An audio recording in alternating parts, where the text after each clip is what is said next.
اللهم صل وسلم وبارك عليه وعلى آله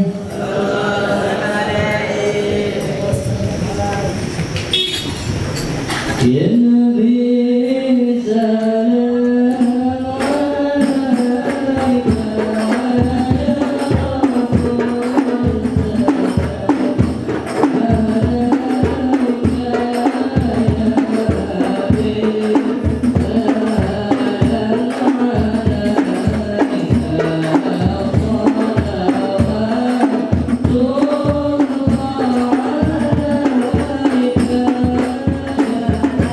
يا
وصلى الله على سيدنا مولانا محمد وعلى آله وصحبه أجمعين أما بعد ربي يسر ولا تعسر ربي تمم بالخير ربنا اشرح لنا صدورنا ويسر لنا أمورنا وأمور المسلمين واحلل عقدة من لساننا يفقهوا قولنا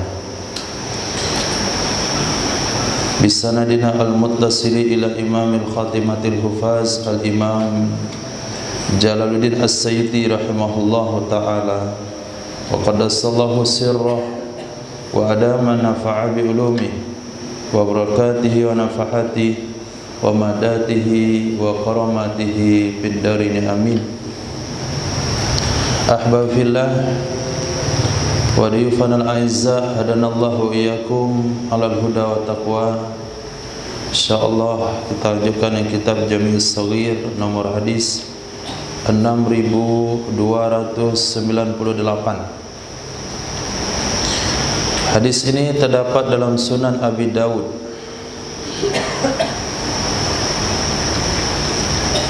Diriwayatkan dari sahabat Sayyidina Abi Hurairah radhiyallahu anhu. Hadisnya sahih. Nabi sallallahu alaihi wasallam bersabda, kullu khutbatin, setiap khutbah, laisa fiha, yang tidak ada di dalamnya tasyahudun, bacaan tasyahud, fahiya, maka dianya khutbah kal yadil jazma, seperti tangan yang kena kusta, seperti tangan yang kena kusta. Kusta adalah sejenis penyakit yang di ruas jari itu merah, kemudian lepas, pindah lagi ke jari berikutnya, pindah ke jari berikutnya, pindah ke pergelangan tangan, pindah ke siku, pindah ke bahu, lepas, putus. Itu yang mampu menyembuhkan Nabi Isa alaihissalam. Dan itu penyakit tidak ada obatnya. Nabi bersabda, kalau kalian melihat ada penderita kusta di satu lembah, maka cari lembah lain. Berarti dia menular. Berarti tangan yang kena kusta maknanya sangat kurang sekali. Maknanya khutbah yang tidak ada tasyahudnya itu sangat kurang. Dan tasyahud tidak termasuk rukun khutbah. Rukun khutbah ada 5. Pertama, memuji Allah. Yang kedua, selawat kepada Nabi Muhammad SAW. Yang ketiga, wasiat dengan takwa. 3 ini harus ada di khutbah pertama, harus ada di khutbah kedua. Kemudian ayat itu boleh dipilih, boleh di khutbah pertama, boleh di khutbah kedua. Dan doa untuk kaum muslimin harus di khutbah kedua. Kalau hanya sepintas seperti itu, berarti tidak ada tasyahud. Maka membaca tasyahud di dalam khutbah hukumnya sunnah, baik khutbah pertama maupun khutbah kedua. Karena khutbah yang tidak pakai tasyahud, khutbahnya tidak sempurna, sama dengan penderita penyakit kusta. Dan ada ulama mengatakan membaca khutbah hukumnya wajib. Tasyahud di khutbah hukumnya wajib. Oleh sebab itu, maka kita dianjurkan membaca tasyahud dalam 2 khutbah. Khurujul minal khilaf mustahab, keluar daripada perbedaan pendapat ulama, hukumnya sunnah. Nah, cuman ada beberapa hal penting yang harus diketahui oleh para khatib. Di antaranya, sholawat tidak boleh pakai domir, harus menyebut nama Nabi, harus menyebut Rasulullah. Kalau pakai domir nggak sah. Contoh, Alhamdulillah, Alhamdulillahirabbil alamin, alladzi arsala rasulahu bil huda wa taqwa, asyhadu an la ilaha illallah wa asyhadu anna muhammadar rasulullah sallallahu alaihi wasallam. Nah, itu selawatnya, sallallahu alaihi wasallam. Itu selawat dalam khutbah tidak sah. Kenapa tidak sah? Karena tidak ada nama Nabi di dalamnya, hanya menggunakan kalimat hi, kata ganti. Itu satu. Maka kalau antum dengan khatib baca seperti itu, wajib ulang salat zuhur. Nah,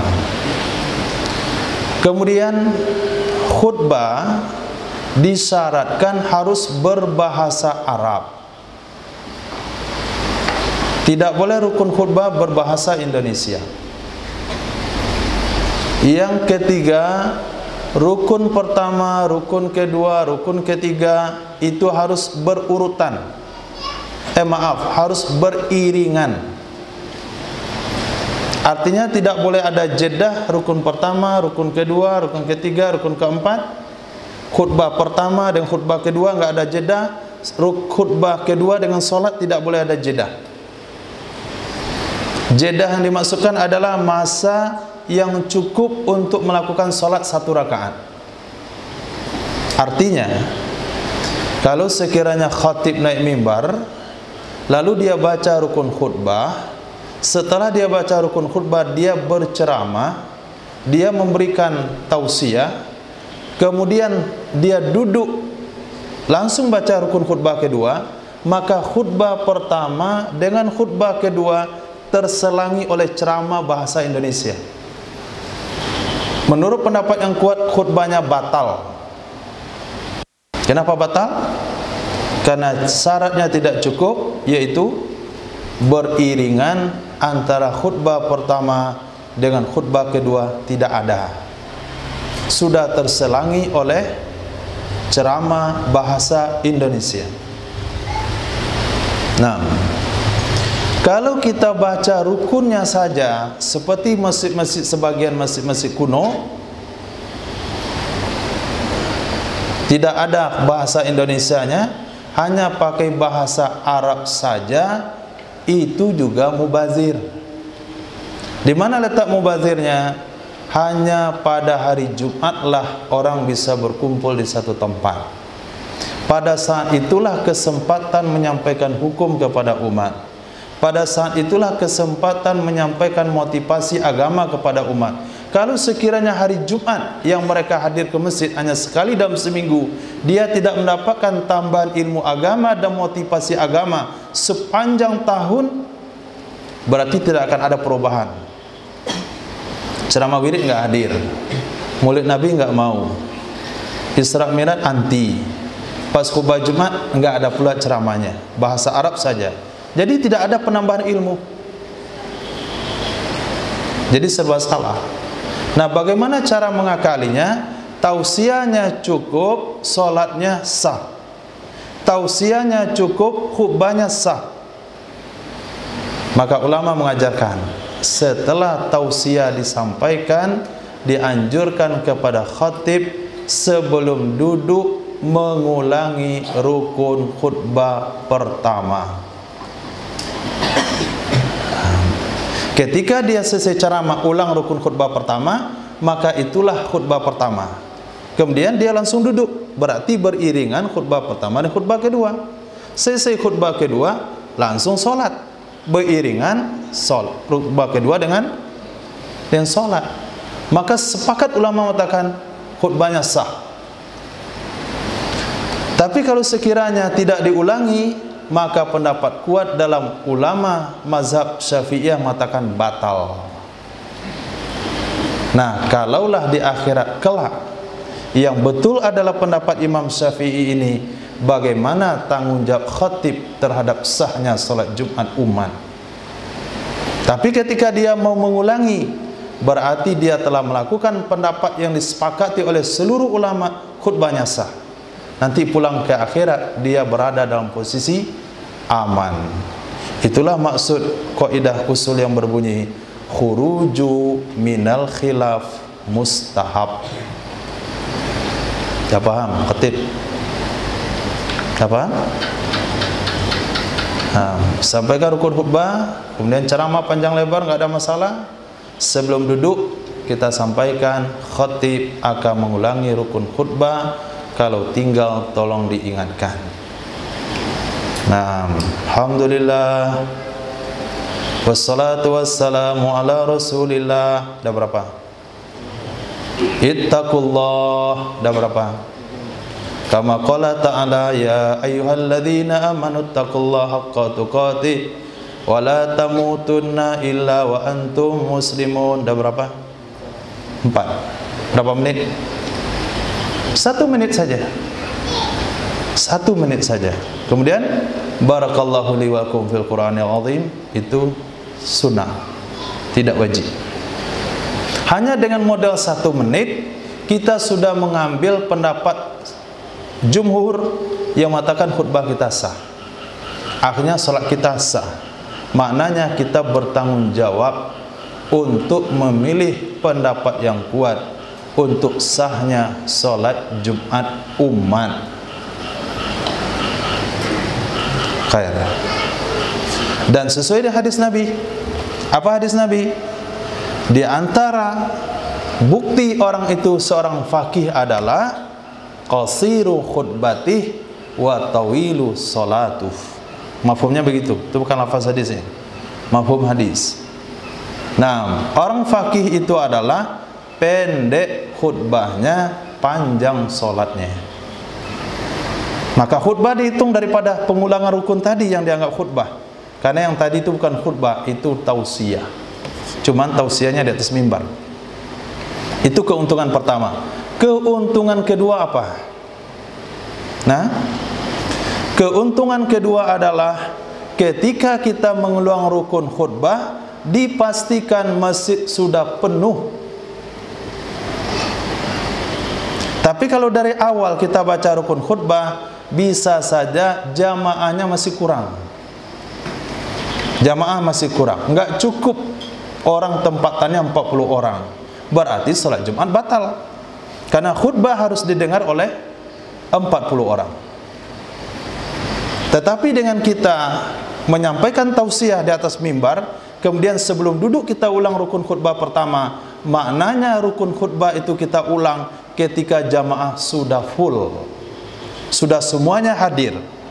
Jadi salat Jumat kita terjamin sahnya karena jumlahnya yang sudah pasti. Itu fadilah yang kedua. Fadilah yang ketiga, tidak ada jamaah Jumat yang tertinggal mendengarkan rukun khutbah, sehingga dia tercatat di dalam catatan para malaikat. Yang penting dia duduk ketika pengulangan rukun khutbah. Paham? Itu hanya dipahami oleh khatib. Bagi jamaah biarin saja dia bertanya-tanya, itu syariat apa lagi? Kenapa diulang-ulang rukunnya? Nah, biarin saja, nggak ada masalah. Yang penting antum sebagai khatib sudah berpegang kepada pendapat yang kuat, tidak menyebabkan jamaah Jumat menjadi batal. Khair, insyaallah. Kullu khatwatin, setiap langkah, yakhtuha, yang melangkahkan akannya langkah, ahadukum, oleh salah seorang kalian, ilas salati, kepada ibadah salat, yuktabulahu, itu ditulis baginya hasanatan, satu kebaikan, wa yamhu anhu biha sayyi'atan, dan Allah akan hapuskan darinya biha dengannya satu langkah, sayyi'atan akan satu dosa. Hadis riwayat Imam Ahmad dari Sayyidina Abi Hurairah, hadis sahih. Nah, karena antum pergi salat wajib 5 kali sehari semalam hanya 10 langkah saja, karena kamar antum dekat dengan aula, maka pahalanya kurang. Karena pahalanya kurang, maka ditutupi hari Jumat, yaitu melangkah dari sini ke Ittihad. Nah, itu untuk menutupi kekurangan pahala melangkah salat Jumat, salat jamaah dengan salat Jumat. Ketika sahabat mendengar hadis ini, maka sahabat mengecilkan langkahnya, sehingga langkahnya lebih banyak langkahnya, lebih banyak pahalanya, lebih banyak penghapusan dosanya. Tapi kalau langkahnya dilebarkan, tetap hitungannya satu. Kalau langkahnya diperkecil, tetap hitungannya satu. Azan. Khair insyaallah. Azan.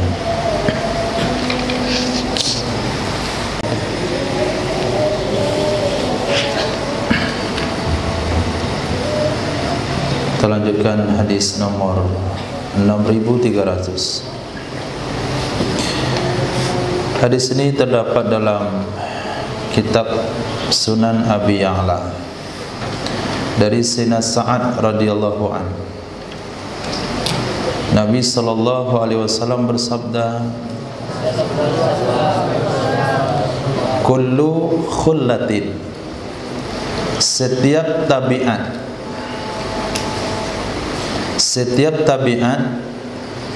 yuttaba'u alaiha, dijadikan tabiat di atasnya, al-mu'min, akan orang beriman.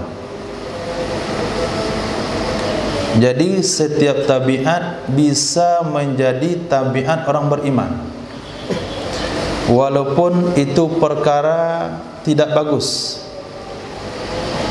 Misalnya penakut, bisa penakut menjadi tabiat orang beriman. Bisa pengantuk, itu tabiat orang beriman. Bisa pemalas, tabiat orang beriman. Bisa banyak makan, tabiat orang beriman. Bisa banyak tidur, tabiat orang beriman. Bisa jajan banyak, tabiat orang beriman. Tapi ada dua hal yang tidak bisa menjadi tabiat orang beriman. Yang pertama khianat, yang kedua bohong. Illal khiyanah wal kadzib, kecuali khianat dan bohong. Kalau dia berkhianat, kita tidak katakan dia beriman. Kalau dia berbohong, tidak boleh dikatakan beriman. Khianat dan bohong adalah tabiat orang munafik. Banyak makan Sayyidina Muawiyah bin Abi Sufyan. Ketika Nabi bertanya, mana Muawiyah? Ya Rasul, sedang makan. Mana Muawiyah? Wahai Nabi, masih makan. Muawiyah mana? Ya Rasul, masih makan. 3 kali Nabi bertanya, jawabannya masih makan. Nabi bersabda, semoga dia enggak kenyang-kenyang. Akhirnya Sayyidina Muawiyah itu bisa makan 1 kambing sendirian. Nah, itu sahabat. Jadi sampel untuk penyelesaian hadis ini. Berarti tabiat majak makan, walaupun itu notabene negatif bagi sebagian orang, sahabat tidak boleh. Bagi sebagian orang, tapi itu masih sah-sah saja. Pengecut, penakut, Itu menjadi tabiat Sayyidina Hasan bin Thabit. Kalau sebelum perang beliau menghujat musuh dengan syair-syairnya. Nabi bersabda, syairnya sama dengan 1000 pasukan. Ayyadakallahu bi ruhil kudus. Kamu diilhamkan oleh Allah dengan bantuan malaikat Jibril. Tapi kalau perang sudah mulai, beliau masuk benteng bersama kaum wanita. Sah, nggak ada masalah. Tidak merusak status iman. Nah, tapi kalau khianat dan bohong, ini merusak iman seseorang. Karena asal orang itu dikatakan iman, pasti dia tidak punya tabiat berkhianat. Kalau dia beriman, pasti tidak ada tabiat bohong. Maka belajar meninggalkan bohong. Harus memastikan bohong tidak ada dalam diri kita. Tidak ada berpura-pura. Harus jujur sejujur-jujurnya. Kalau katakan iya, iya. Kalau tidak buat, bilang tidak. Kalau mengantuk, berdiri. Jangan pura-pura zikir. Nah, dia mengantuk tapi pura baca. Itu namanya pengeliruan. Itu namanya bohong. Tidak ada masalah mengantuk berdiri. Itu namanya jujur. Terlambat solat bikin jamaah kedua.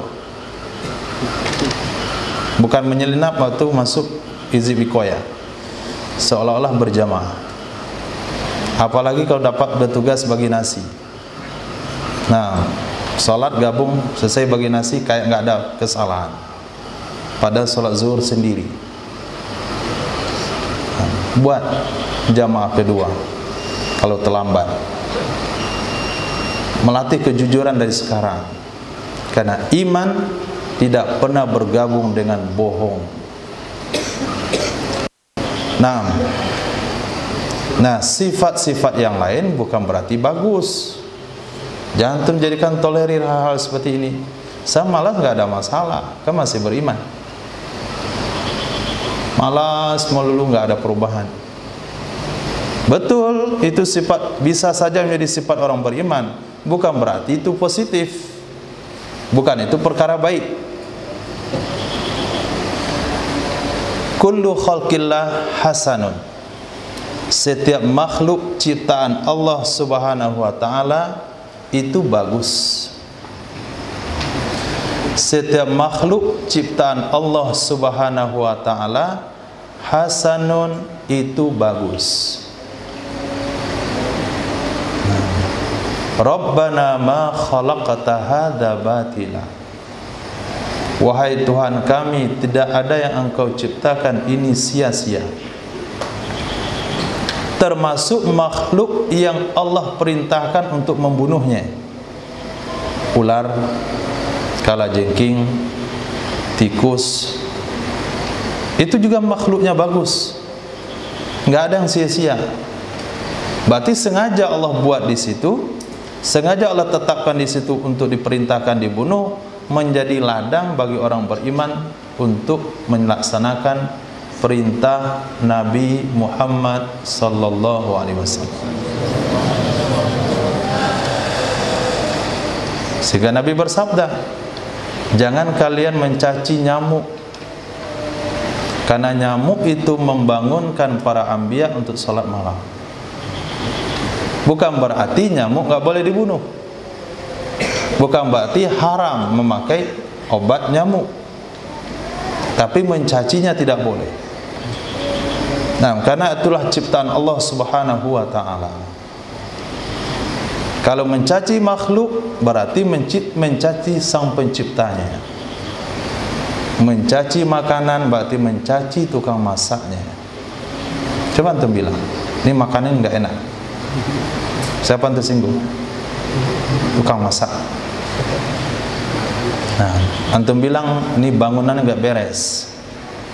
Tukangnya yang tersinggung. Kalau kita caci makhluk Allah, berarti penciptanya yang kita caci. Berarti kita menyinggung sang penciptanya, yaitu Allah Subhanahu wa taala. Bukan berarti kita mesti pelihara ular. Dalam makna tidak mencaci bukan berarti dipelihara. Tetap kita perlakukan makhluk Allah sesuai dengan sunnah Nabi Muhammad. Yang suruh bunuh kita bunuh, yang disuruh kita jaga dijaga, yang dipelihara dipelihara. Yang tidak boleh dibunuh jangan dibunuh, yang dimakan dimakan. Nah, kullu khalqillah hasan. Setiap ciptaan makhluk Allah SWT itu bagus. Nah, kalau tidak, coba ciptakan seekor lalat. Nah, apa bunyi ayatnya? Allah tantang manusia menciptakan seekor lalat, disuruh membantu bekerja sama semuanya. Apa bunyinya?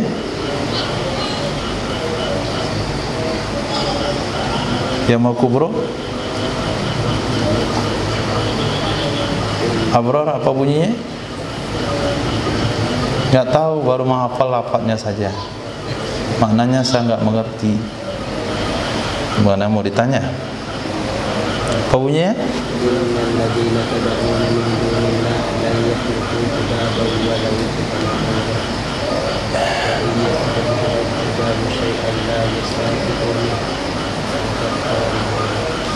Nah, la yakhluqu zubaba walau ijtama'ula. Mereka tidak akan mampu menciptakan lalat walaupun mereka berkumpul semuanya untuk menciptakan lalat. Kumpulkan seluruh profesor di dunia dalam satu labor, ciptakan seekor lalat, nggak ada satupun yang mampu. Itu Allah tantang dengan lalat yang mereka anggap itu makhluk hina. Nah, makhluk paling kotor. Nabi sabdakan lalat itu makhluk paling bodoh karena dia memilih tempat yang busuk. Nah, tapi tetap aja keuntungannya. Apa keuntungannya? Manusia tidak perlu lagi mencek benda itu busuk atau tidak. Cukup melihat ada lalat di situ atau tidak. Kalau tidak ada lalat, mendeteksinya pasti orang harus mencium dulu. Ini busuk atau enggak ya? Tapi kalau sudah ada lalat, tinggal dilihat ada lalat atau tidak. Dia bisa mencek orang mandi dan enggak mandi.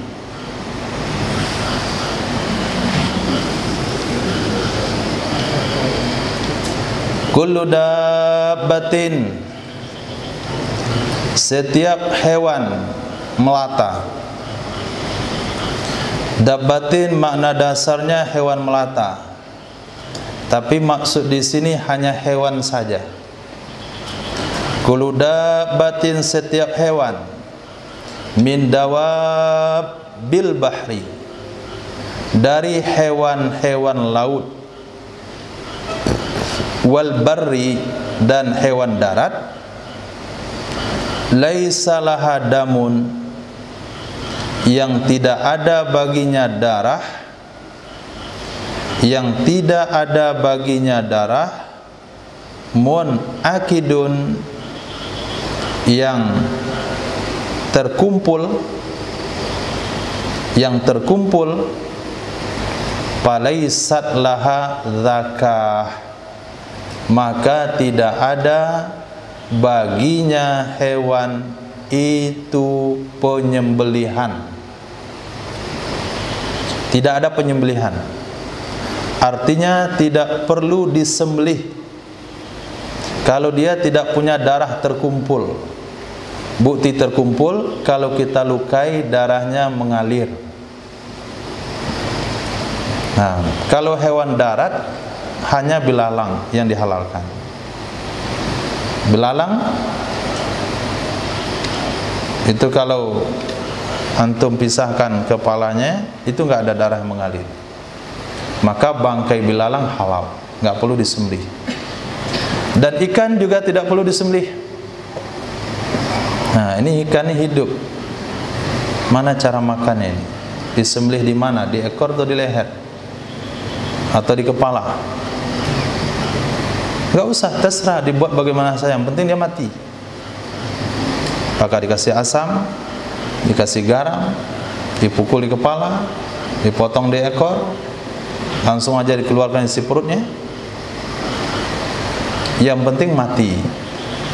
Dan dia sudah tidak perlu disembelih. Termasuk kepiting, termasuk udang, cumi-cumi, kemudian kakinya banyak itu, gurita. Ada darahnya? Tidak, enggak perlu disembelih. Nah, dimakan hidup-hidup juga boleh.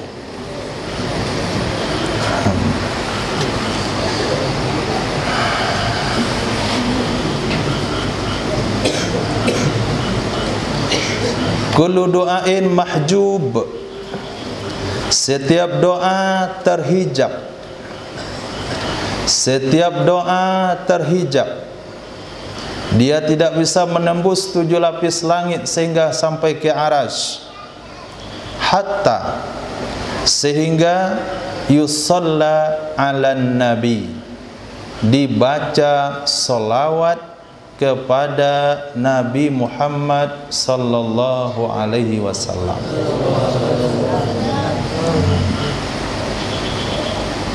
Maka doa yang tidak ada selawat enggak tembus ke arasy. Dia naik ke langit pertama, enggak dibukakan pintu, jatuh lagi ke bawah. Doanya hampa. Tapi dengan ada selawat, doa itu akan tembus. Nah, bagaimana doa kita bisa naik ke arasy? Kita hafid dengan 2 selawat awal dan akhirnya. Maka kalau ekornya naik duluan, ada selawat di atas. Kalau kepalanya duluan, ada selawat. Maka selawat yang atas naik, selawat di bawah naik. Maka doa di tengah ikut terbawa ke atas. Itu sebabnya ulama mensunahkan doa diawali dengan selawat, ditutup dengan solawat. Kemudian Nabi juga bersabda, ketika lewat, terdengarlah salah satu sahabat membaca puji-pujian, kemudian membaca doa yang indah. Lalu Nabi bersabda, "Lau qala amin lastujib." Kalaulah dia baca amin, pasti doanya dikabul oleh Allah Subhanahu wa taala. Nah, oleh sebab itu, sebelum antum tutup doa dengan ucapan alhamdulillah, harus ditutup dulu dengan kalimat amin alhamdulillahirabbil alamin.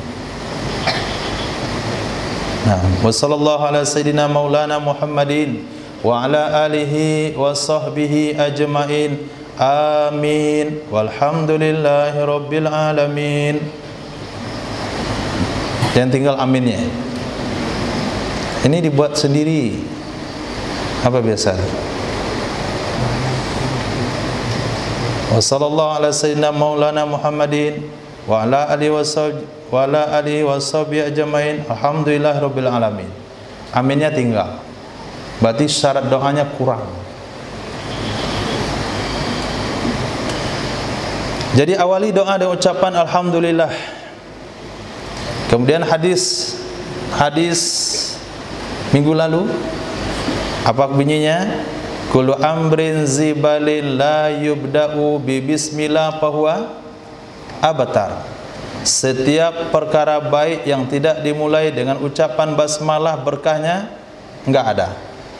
Kemudian ada hadis kullu amrin zibalin la yubda'u bil alhamdulillah bihamdillah fahuwa abtar. Setiap perkara baik yang tidak dimulai dengan puji-pujian, maka berkahnya hilang. Kullu amrin zibalin la yubda'u bisalatin ala nabi, maka juga berkahnya hilang. Berarti bismillah, alhamdulillah, kemudian selawat. Lalu tidak dianjurkan baca doa dengan diawali dengan a'udzubillah. A'udzubillah minasyaitonirrajim. Bismillahirrahmanirrahim. Enggak ada anjuran. Anjuran membaca a'udzubillah adalah ketika membaca Quran. Fa iza qara'tal Quran fasta'iz billah. Apabila kamu membaca Quran, bacalah a'udzubillah. Doa Quran? Doa Quran?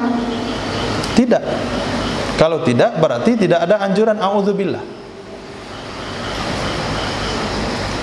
Oh, saya mau berlindung dengan Allah. Oke, berarti doa.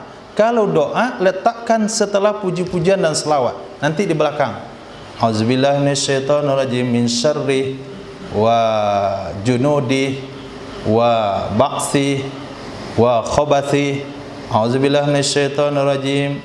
A'udzu billahi minal ju' wal atas. A'udzu billahi minal khaufi. A'udzu billahi minal jubni wal kasal.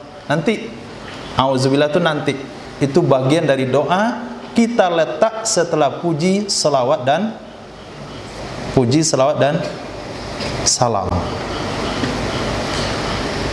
Kenapa pakai salam? Karena Nabi bersabda, karena ulama katakan makruh hukumnya memisahkan salam dari selawat. Makruh hukumnya memisahkan salam dari selawat. Bagaimana dalam tasawuf awal, tasawuf akhir? Kenapa enggak ada salam itu cuma selawat saja? Allahumma shalli ala sayyidina Muhammad wa ala ali sayyidina Muhammad kama shallaita ala sayyidina Ibrahim wa ala ali sayyidina Ibrahim. Dijawab oleh ulama, karena di sana sudah ada salam kepada Nabi sebelumnya. Assalamu alayka ayuhan nabiyyu wa rahmatullahi wa barakatuh. Sehingga enggak perlu lagi salam, karena salam sudah ada sebelumnya. Tapi dalam doa mesti digabungkan selawat dan salam, karena makruh hukumnya memisahkan selawat dan salam. Maka kita tutup doa kita, wa sallallahu wasallama ala sayyidina maulana Muhammadin. Nah, diawali juga dengan selawat dan salam. Allahumma salli wa sallim wa barik ala sayyidina Muhammad. Dah. Khair. Setelah baca puji, setelah baca selawat, kemudian baca iktiraf. Nah, pengakuan bersalah. La ilaha illa anta subhanaka inna kunna minadh dhalimin. Itu satu doa Nabi Nuh alaihissalam. Kemudian doa Nabi Adam, Rabbana zalamna anfusana wa illam taghfir lana wa tarhamna lanakunanna minal khasirin. Ini mesti ada di awal doa, karena kita ngaku dulu bersalah. Selepas itu baru kita doakan, Allahumma ighfir li ikhwanina alladhina sabaquna bil iman. Setelah itu Allahumma ighfir lana dzunubana. Nah, setelah doa yang penting seperti ini, tinggal antum tambah doa apa saja. Karena awalnya tidak boleh lepas pada hal tersebut. Puji, selawat dan salam, Rabbana zalamna, la ilaha illa anta, Allahumma ighfir lana. Kemudian ujungnya Rabbana atina fid dunya hasanah wa fil akhirati hasanah wa qina adzabannar. Wa sallallahu ala sayyidina maulana Muhammadin wa sallallahu wasallama ala sayyidina maulana Muhammadin wa ala alihi washabihi ajmain. Amin. Jangan lupa amin. Nabi bersabda kalau dia baca amin, doanya dikabul oleh Allah. Alhamdulillahirabbil alamin. Itu poin penting dalam doa yang tidak boleh tinggal. Sisanya silakan ditambah sesuai dengan kepentingan masing-masing.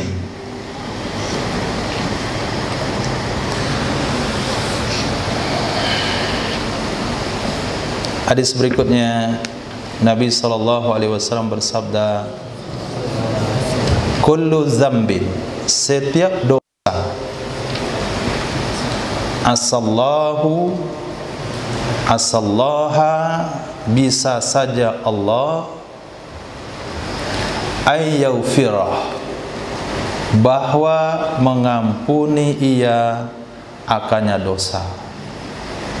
Setiap dosa bisa saja Allah, bahwa Allah mengampuni akannya dosa, kecuali man mata musyrikan, seseorang yang meninggal dalam keadaan musyrik.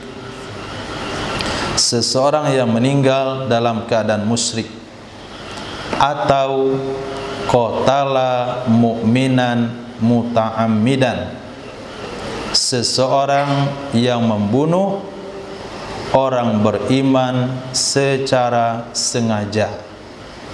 Seseorang yang membunuh orang beriman secara sengaja. Bagian pertama dari hadis ini disepakati oleh seluruh ulama, bahasanya Allah tidak mengampuni dosa syirik dengan dalil innallaha la yaghfiru an yushraka bihi wa yaghfiru ma duna dzalika liman yasha. Allah tidak mengampuni dosa syirik, Allah bisa saja mengampuni dosa selain demikian. Yang kedua, membunuh orang beriman secara sengaja, ini khilaf di kalangan ulama ahlus sunnah wal jamaah. Sebagian ulama ahlus sunnah berpendapat dosa pembunuhan secara sengaja juga tidak bisa diampuni oleh Allah. Nah, tidak bisa diampuni oleh Allah. Dia akan kekal di dalam neraka. Itu satu pendapat. Pendapat kedua mengatakan membunuh secara sengaja dan dia menganggap membunuh itu halal, maka dialah yang kekal di dalam neraka. Membunuh secara sengaja dan dia menganggap membunuh itu hukumnya halal, dialah yang kekal dalam neraka. Inilah akidah yang menyeleweng, yang dianggap salah satu akidah yang kita katakan salah daripada Wahabi. Kenapa? Karena mereka menghalalkan darah orang yang tidak seakidah dengannya. Itu sebabnya ulama ahlus sunnah melakukan Wahabi daripada ahlus sunnah. Itu salah satu prinsip dia yang salah. Dia menghalalkan darah orang yang tidak seakidah dengannya. Berarti dia masuk dalam kategori membunuh orang beriman dan menganggap membunuhnya itu halal, dan dia akan kekal di dalam neraka. Yang ketiga, ulama berpendapat membunuh secara sengaja yang tidak ada penegakan hukumnya, yang tidak ada penegakan hukumnya di dunia. Tapi apabila dia membunuh secara sengaja dan dia sudah dihukum secara Islam di dunia, maka dosanya diampuni oleh Allah. Apa hukum secara Islam? Pertama, hukum qisas. Yang kedua, dimaafkan oleh ahli waris dan membayar 100 ekor onta. Dan hadis ini sudah kita baca pada bagian minggu lalu. Nabi bersabda, kafarat itu akan menggugurkan dosa di akhirat. Di mana hadisnya? Ibnu Majah. Ibnu Majah atau di sini? Boleh dicarikan nomornya.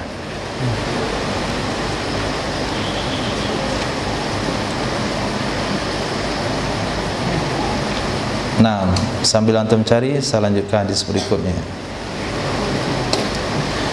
Kullu dhi malin, setiap orang yang punya harta, ahaqqu bimalih, dia lebih berhak dengan hartanya. Yasna'u bihi, dia bisa berbuat dengannya harta. Ma yasha'u, apa saja yang dia mau. Kullu dhi malin, setiap orang yang punya harta, ahaqqu bimalih, dia lebih berhak dengan hartanya.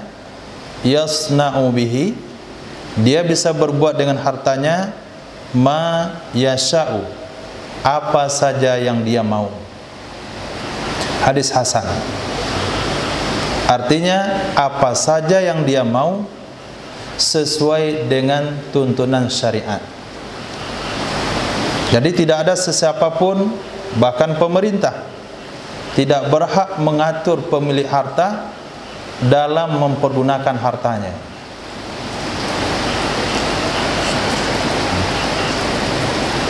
Tetapi ketika dia mau melakukan sesuai dengan arahan syariat, tentu dia mendapatkan pahala dari harta tersebut.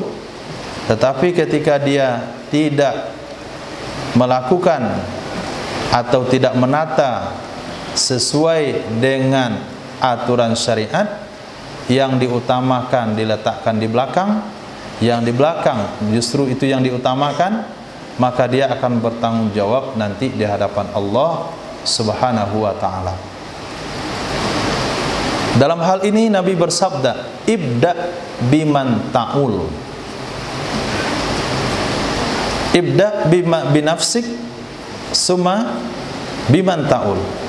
Mulailah dalam menggunakan harta untuk diri pribadimu. Yang kedua, keluarga yang kamu tanggung nafkahnya. Summal akrabu fal akrabu. Kemudian orang yang terdekat denganmu, lalu yang terdekat. Nabi bersabda, ibda binafsik. Mulailah menggunakan harta dengan kepentingan pribadimu. Summa biman ta'ul. Kemudian dengan orang yang kamu nafkahi, summa akrab fal akrab. Kemudian keluarga terdekat, lalu yang terdekat. Setelah yang terdekat dan terdekat, kalau masih ada sisa tetangga, masih ada sisa orang lain, masih ada sisa masih kepada orang yang lebih jauh. Salah kalau sekiranya dia mempergunakan harta untuk kepentingan orang lain, sementara dia belum memenuhi kepentingan orang yang wajib dia nafkahi, maka dia akan dituntut di akhirat. Nah, dia akan dituntut di akhirat kalau sekiranya demi kepentingan orang lain dia mentelantar secara umum. Setiap yang bertaring dari binatang buas memakannya haram. Itu hukum secara umum. Ada beberapa hal yang dikecualikan. Di antaranya adalah hewan yang mirip serigala. Nah, hadis mengatakan itu hewannya halal, tapi hewannya bertaring. Bahkan dia berani memakan harimau. Apa namanya kemarin? Hina. Apa? Hena. Hena. Nah, itu bertaring. Dia bisa memakan hewan lain, memangsa hewan lain. Tetapi agama katakan itu halal. Tapi secara umum, ini kaidah umum. Kalau hewan buas yang bertaring haram, yang enggak bertaring halal. Bagaimana dengan zebra? Dia memakan rumput, tidak memakan hewan. Tapi kata ulama itu khilaf. Ada yang bilang halal, ada yang bilang haram. Pendapat kuat mengatakan halal. Kemudian ada hewan kayak kerbau, rendah, di tengahnya badannya bulunya putih. Siapa namanya? Apa namanya? Itu apa makanannya? Itu enggak jelas hukumnya, itu halal atau haram. Kalau menurut standar hadis ini kayaknya halal. Dia tidak bertaring. Nah, jadi ada hukum, ada garis hukum secara global, namun ada pengecualian dari hadis Nabi SAW.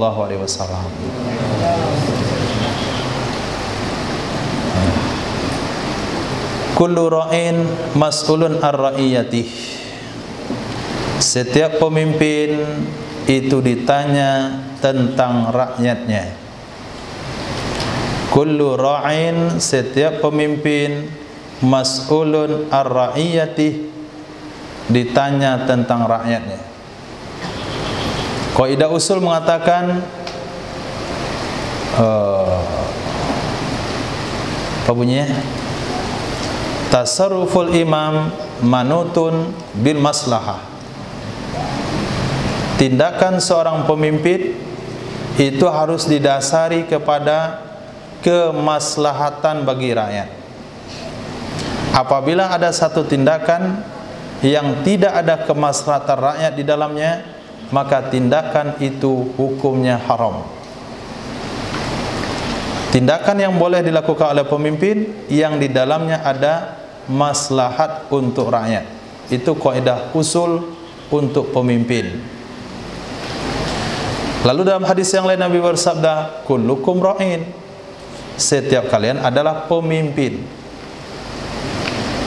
Yang berkeluarga tentu dengan keluarganya, RT dengan rukun dengan tetangganya, itu juga lurah dan RW dan sebagainya.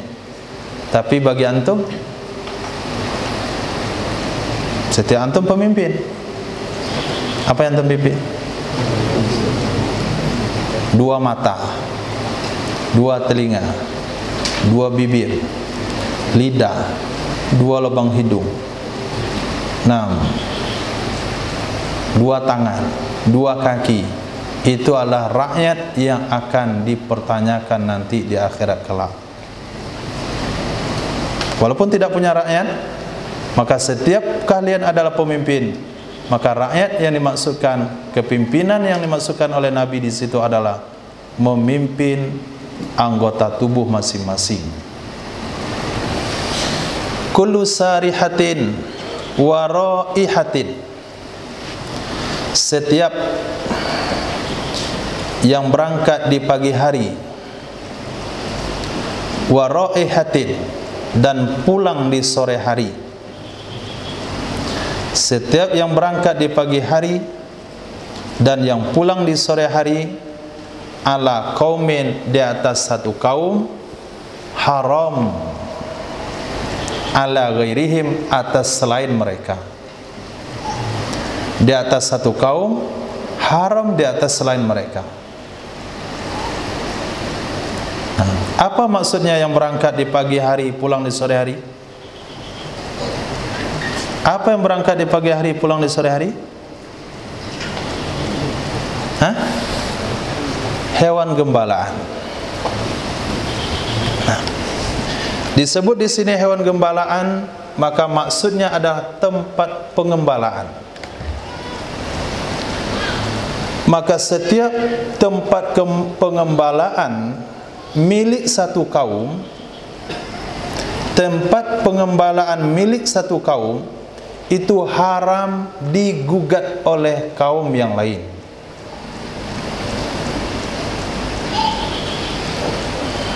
Kalau kita tinggal di Batu Gadang ini, itu di mana tempat mengembalakan kambing? Tempat mengembalakan sapi? Ada? Ada? Enggak ada? Oke, kalau enggak ada di kampung antum, masih ingat di mana orang tempat membalakan sapi dan kambing, hewan-hewan yang lain? Nah, lokasi yang teruntuk kepada satu kampung, itu kampung yang lain nggak boleh ikut campur ke situ. Membawa hewan ternaknya, menghalang hewan ternak kampung tersebut, atau membawa hewan ternak dari luar ke tempat tersebut, itu adalah hak bagi kaum tersebut. Tidak punya hak bagi kaum yang lain untuk memakainya atau menghalanginya. Hukumnya haram. Maka kalau sekiranya di kampung dikatakan itu kerbau siapa? Kerbau fulan. Di mana dia tinggal? Kampung sebelah. Kenapa dibawa ke sini? Kenapa dibuat tempat pengembalaan kita? Hal itu bisa dipertanyakan, dan itu pelanggaran hukum di dalam Islam. Dan itu dianggap pelanggaran hukum di dalam Islam kalau kita mengembalakan hewan ternak kita di tempat pengembalaan umum milik kampung sebelah. Nah, kalau demikian hukumnya di dalam pengembalaan, maka begitu jugalah hukum setiap fasilitas umum satu kampung. Lapangan bola.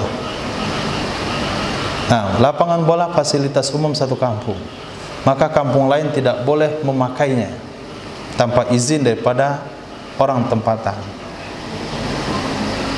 dan tidak boleh dilarang orang tempatan kalau dia mau main di situ. Kalau dia melarang, hukumnya haram alaikum. Nah, maka antum itu adalah pencetus lapangan. Di santri itu pencetus lapangan. Jadi belum berhasil menghidupkan masjid, tapi sudah berhasil menghidupkan lapangan.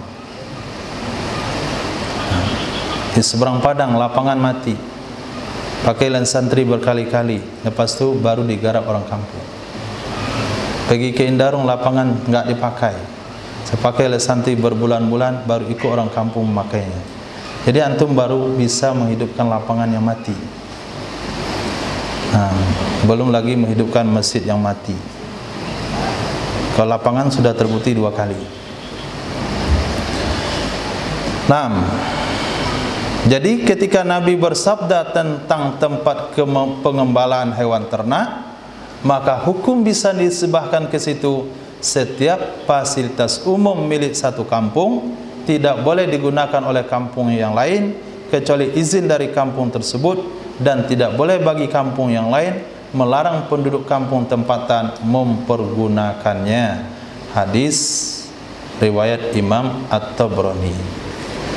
Terakhir Nabi bersabda, kullu sababin wa nasabin munqati'un yaumal qiyamah ila sababi wa nasabi. Setiap sebab dan setiap nasab, setiap sebab dan setiap nasab itu terputus pada hari kiamat kecuali sebab aku dan nasab aku. Kalau nasab kita mengerti, tapi kalau sebab apa maksudnya? Riwayat yang lain mengatakan sabab di sini maksudnya sohri. Hubungan perkawinan. Jadi hubungan perkawinan dan hubungan nasab itu akan putus pada hari kiamat kecuali hubungan perkawinan dengan sebab aku dan hubungan nasab aku. Itu sebabnya Sayyidina Umar bin Khattab radhiyallahu ta'ala anhu di usianya yang lanjut, beliau melamar anak Sayyidina Ali radhiyallahu anhu. Untuk apa? Untuk menyambung nasab, menanjung sabab dengan Nabi sallallahu alaihi wasallam. Jadi Nabi sabdakan nasabi, nasabku. Berarti Nabi punya nasab.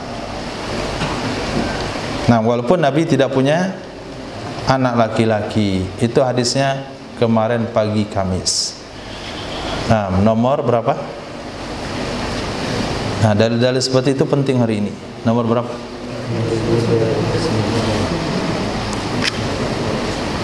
6.000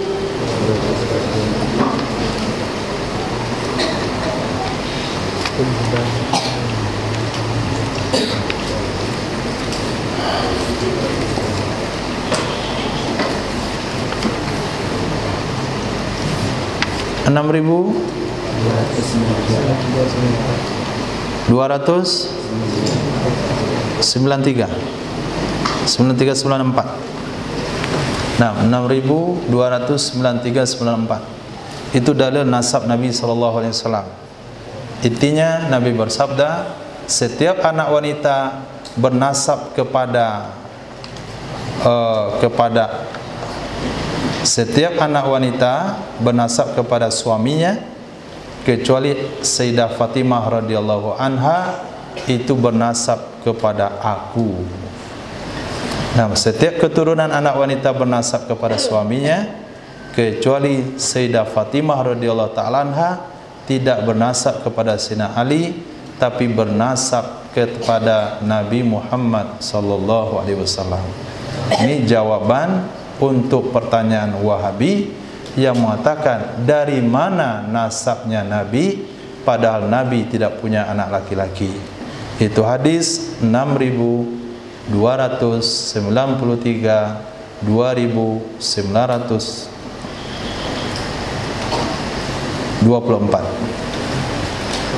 Cukup insyaallah.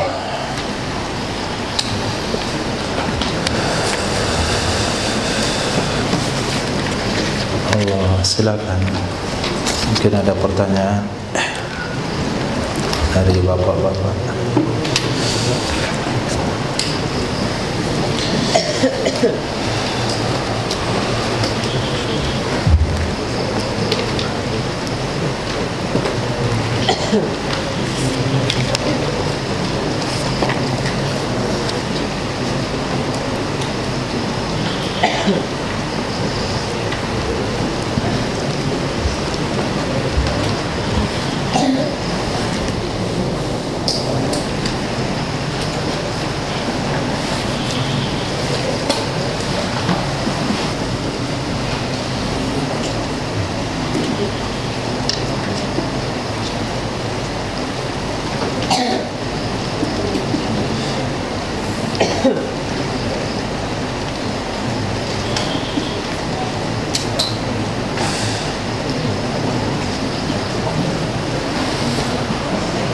Allah, Masya Allah.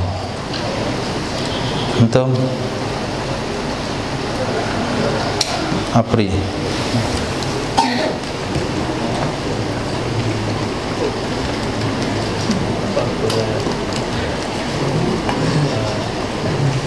Masyarakat itu tentang perjalanan tidak pakai tenda dan tak dia bertenda sama masyarakat tahu kesinaan yang masyarakat tentang dalam Baralek pakai tenda di tepi jalan. Kalau nggak pakai tenda dia nggak berzina. Kok bisa begitu?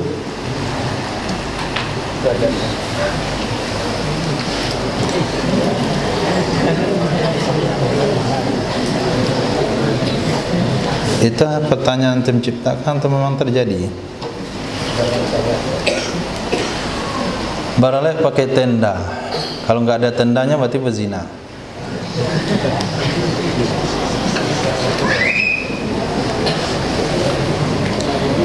Ya Rob. Pertama,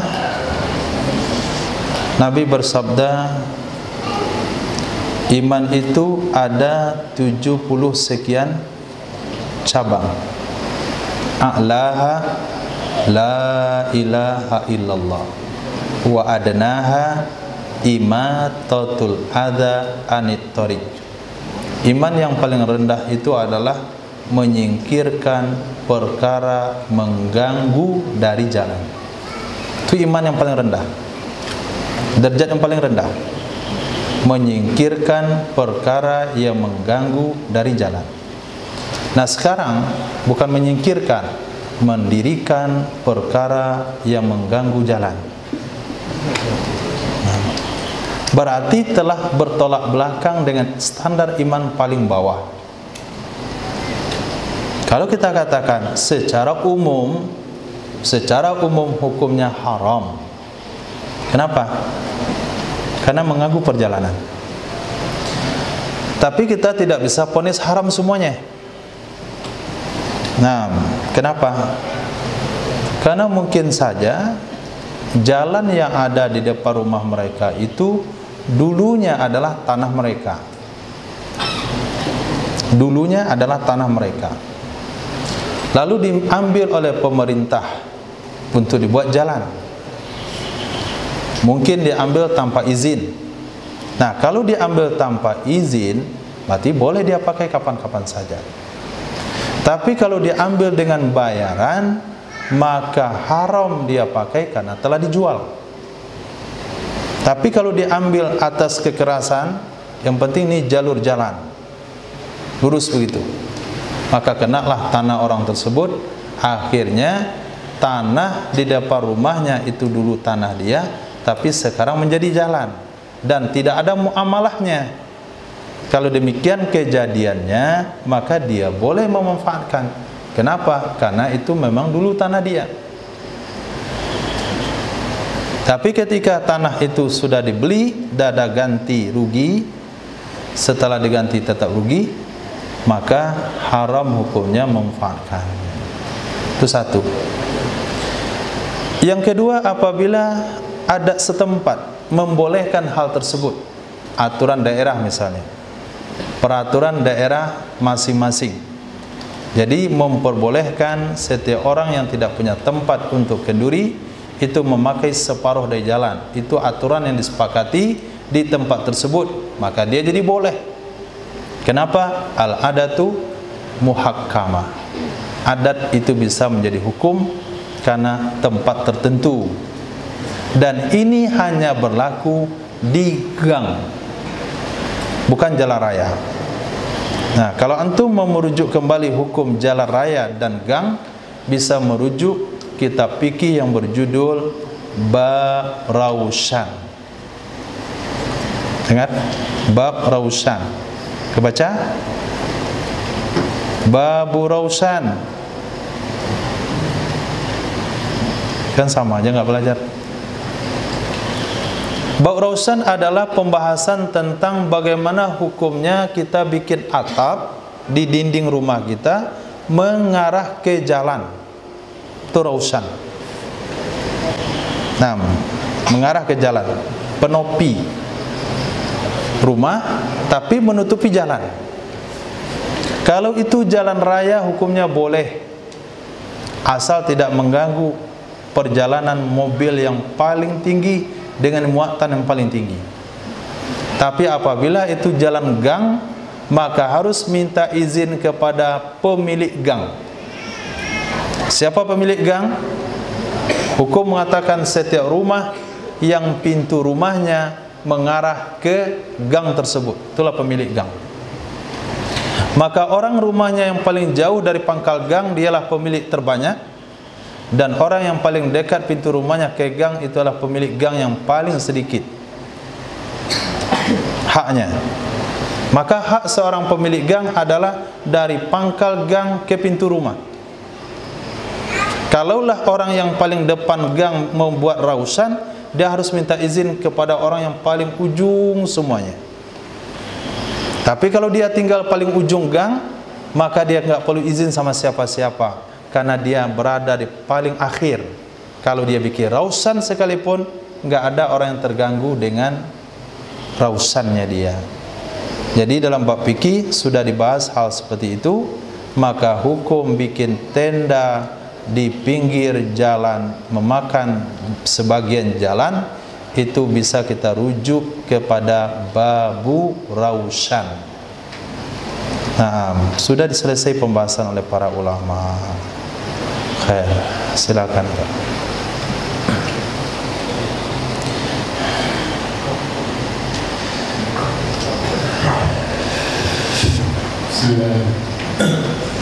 Saya mau tanya bagaimana hukumnya kita naik kendaraan umum, kalau kita beli tiket di loket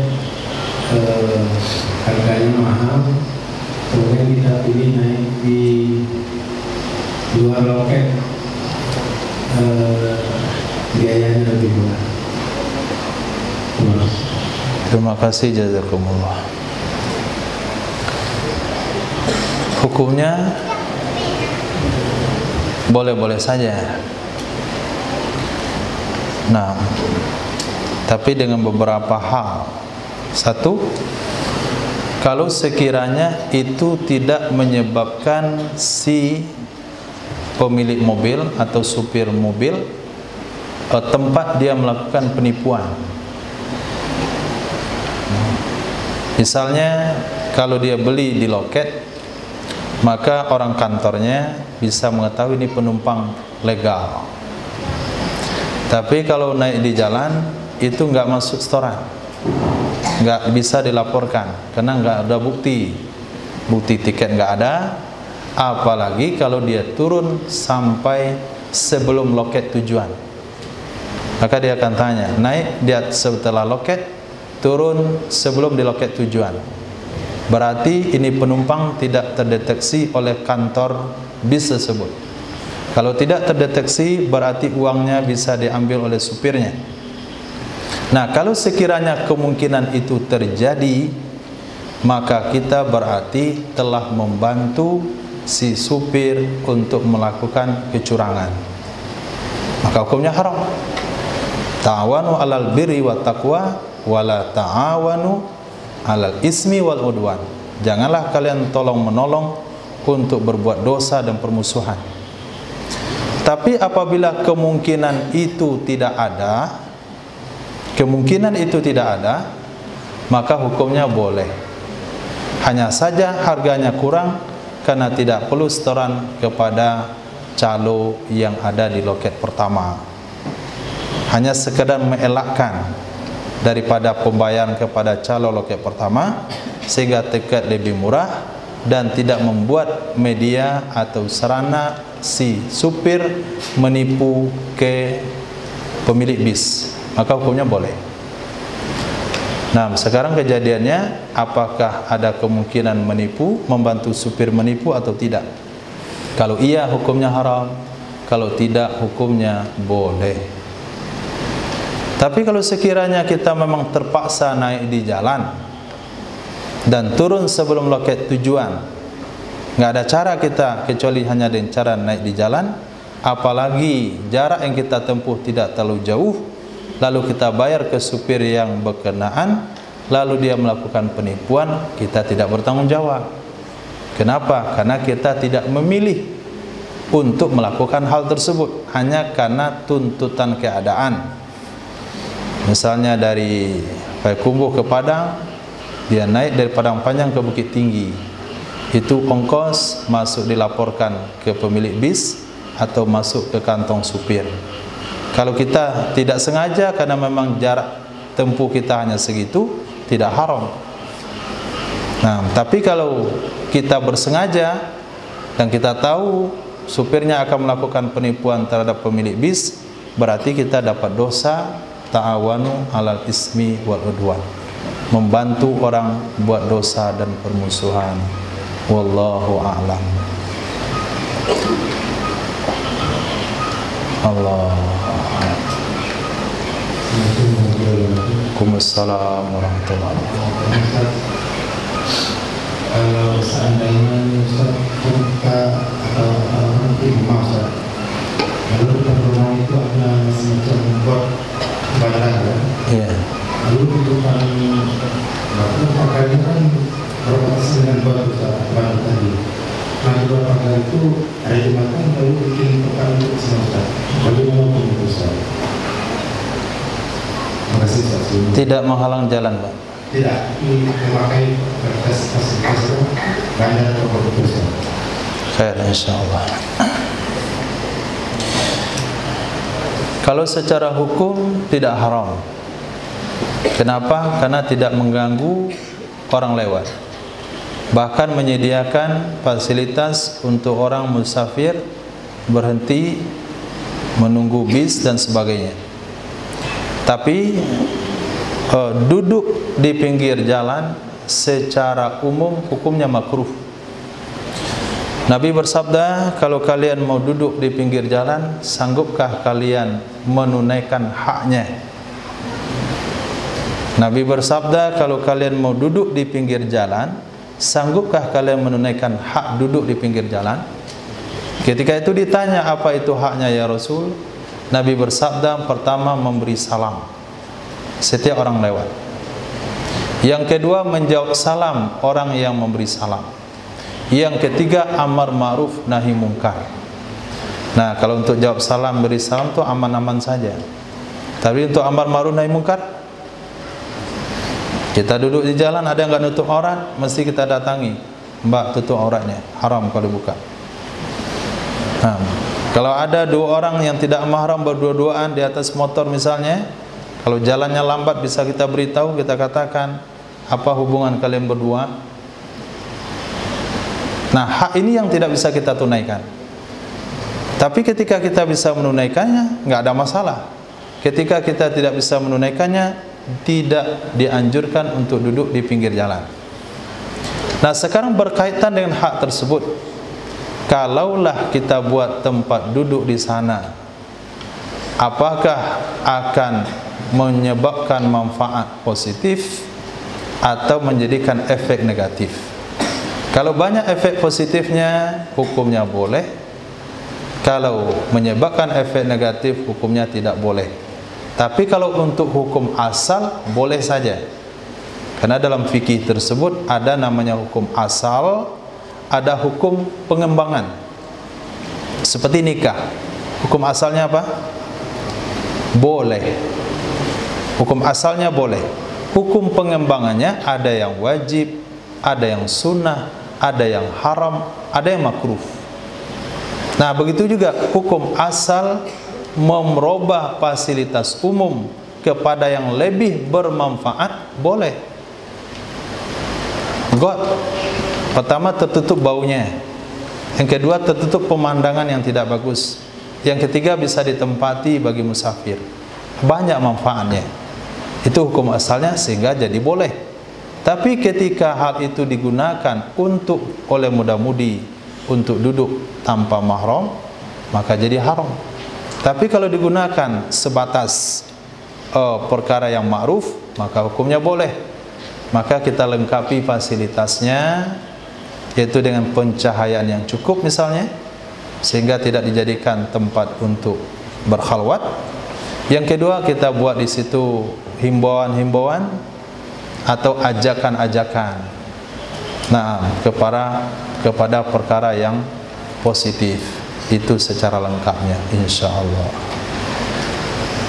Khair, mohon maaf kalau ada salah dan janggal. Kita persiapan syarah isya. Subhanallah wa bihamdi, subhanakallahumma bihamdika, asyhadu an la ilaha illa anta, astaghfiruka wa atubu ilaik. Subhanaka rabbil izzati amma yasifun, wassalamun ala mursalin, walhamdulillahi rabbil alamin.